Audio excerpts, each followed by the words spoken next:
Histórias assombradas. A mulher cabra. É o moço que nos conta.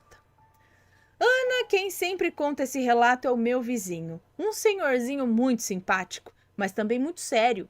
E tenho plena certeza que ele não inventaria tal coisa. Bom, vamos lá. Eu me chamo fulano. Já tá trocado, tá? Mas eu chamei de fulano. E esse fato estranho me aconteceu... Ah, tá. Agora é o vizinho contando. Beleza, é o senhorzinho vizinho dele. Me chamo fulano e esse fato estranho me aconteceu na mocidade, quando eu tinha meus 20 anos. Acreditem se quiser, mas quando forem zombar das lendas ou rirem das superstições, lembrem-se desse relato real. Certa tarde de quaresma, mais especificamente numa sexta-feira, estávamos eu e meu colega Robertinho cavalgando de volta para casa depois de um intenso dia de trabalho. Éramos vizinhos de sítio, por isso, tanto para ir quanto para voltar, fazíamos o percurso juntos. Não era um local perigoso, pois era tudo interior, mas interior mesmo, mesmo com construções antigas, pessoas supersticiosas e os mais tradicionais costumes de lugar... Peraí. Ah, tá.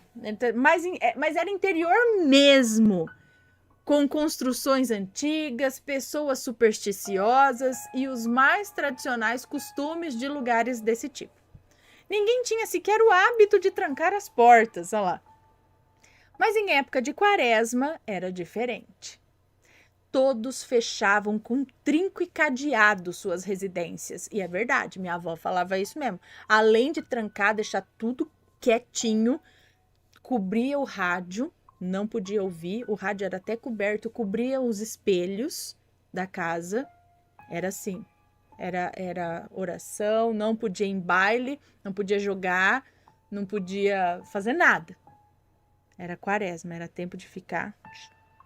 E ai de quem desobedecesse, porque aí tinha todas essas coisas que podia acontecer. Mas vamos lá, continuando. Então, época de quaresma, eles trancavam tudo. Cadê? Aqui.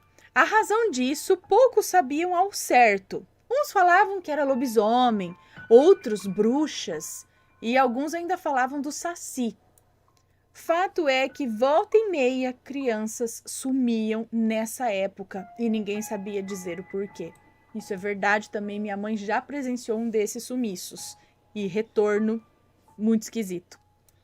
Já era quase 6 da tarde quando estávamos perto das nossas respectivas moradias. Porém, nossos cavalos pararam no meio do caminho. Estagnaram, como se fossem estátuas. E não tinha espora que fizesse os bichos voltarem a andar. Minha avó também contava essas histórias. Oxe, Benedito, o que é que esses animais têm? Pararam do nada? Alguma coisa ruim deve ter aí pela frente. O vizinho disse, né? Robertinho, apesar de ser pouco mais velho do que eu, com seus 25 anos, ele era bem mais supersticioso e crente nas histórias do povo. Sempre atento a tudo quanto é coisa que o pessoal contava ali na região. Já eu pensava que tudo aquilo era lenda e coisa de gente atrasada. Mas o que vimos naquela tarde mudaria isso para sempre. Descemos dos nossos cavalos e seguimos em frente a pé, no intuito de ver se os animais nos seguiam ao verem que iríamos embora sem eles. Robertinho, porém, caminhava devagar, com cautela, como se esperasse ser atacado por alguma coisa no meio do caminho. Ele andava com sua espingarda na mão, engatilhada. Homem, deixa disso, vamos acelerar o passo que a chuva já vem chegando. O céu tá escuro. Benedito, eu não sei não, mas acho que a gente devia ir ali na casa do vizinho e pedir para ele nos levar o resto do caminho de carro. Eu tô sentindo alguma coisa ruim. Deixa de ser besta, rapaz. Não tem nada no caminho, não. Os cavalos devem ter parado porque se assustaram com o tempo. De repente, no meio da nossa conversa, ambos os cavalos dispararam rumo ao caminho para casa, deixando nós dois para trás e eu completamente irritado. Pensei em acusar o Robertinho, afirmar que a culpa era dele.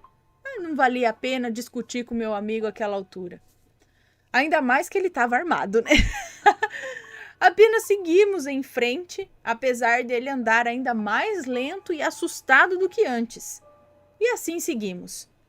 Faltando pouco tempo para chegarmos, do nada ouvimos um barulho em meio ao matagal à nossa frente. E de lá de dentro saiu algo que até hoje eu custo acreditar que foi real. Uma mulher, nua e com aparência desgrenhada. Ela saltou de lá, caindo no chão à nossa frente, contorcendo-se. Ela olhava para nós enquanto estribuchava no chão, com a boca aberta. Seus dentes eram podres, mas não eram humanos. Eram dentes semelhantes aos de jacaré, pontiagudos, afiados, e ao mesmo tempo amarelados com manchas pretas.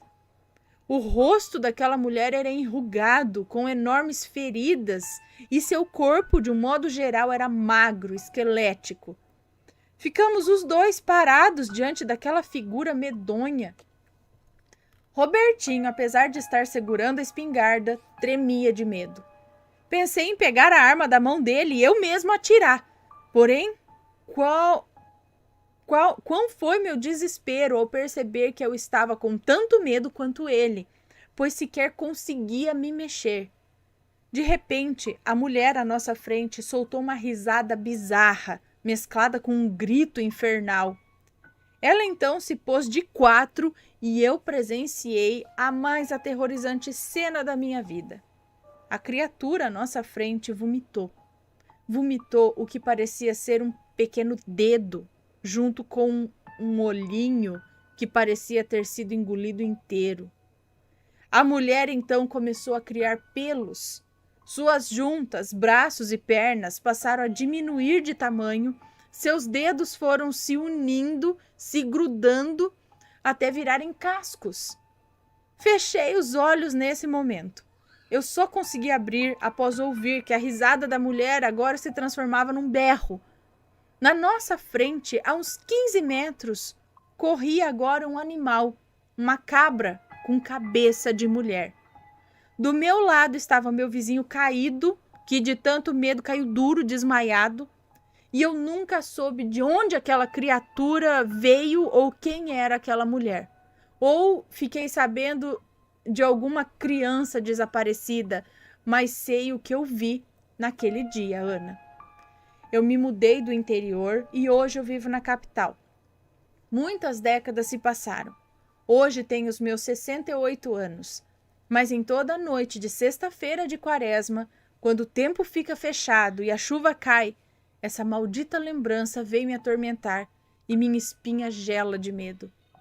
Vocês podem não acreditar, mas ainda existem muitos mistérios, cuja inteligência humana jamais conseguirá explicar, pois são mistérios de outro mundo. Obrigado, Ana, e fiquem com Deus. Já tem mais vários relatos de mulher que vira cabra aqui. E uma vez um rapaz que falou que a avó dele era metida com essas coisas das magia pesada, e disse que ela explicou para ele que tem esse lance da transformação, que de acordo com a sua índole, sei lá, você se transforma. Pessoas que se transformam em cobra, elas são maldosas, elas são más, traiçoeiras e tal. Pessoas que se transformam em porcos são pessoas gananciosas, que quer mais e mais dinheiro, sabe? Essas coisas assim, egoístas e tal. Pessoas que se transformam em cabras são pessoas, sabe? Esse tipo, eu não lembro tudo, mas ela disse que deu essa explicação. Ele falou, eu não sei, minha avó que falou isso uma vez. Aí eu falei, gente, tem vários relatos aqui mesmo de gente virando cabra, porco, cobra, lobisomem, lobo, né? Sei lá, cachorro, enfim, hein? Está gostando dos relatos no Reverso Assombrado? Então não se esqueça de deixar o seu like. E é claro, se ainda não for inscrito, se inscreva.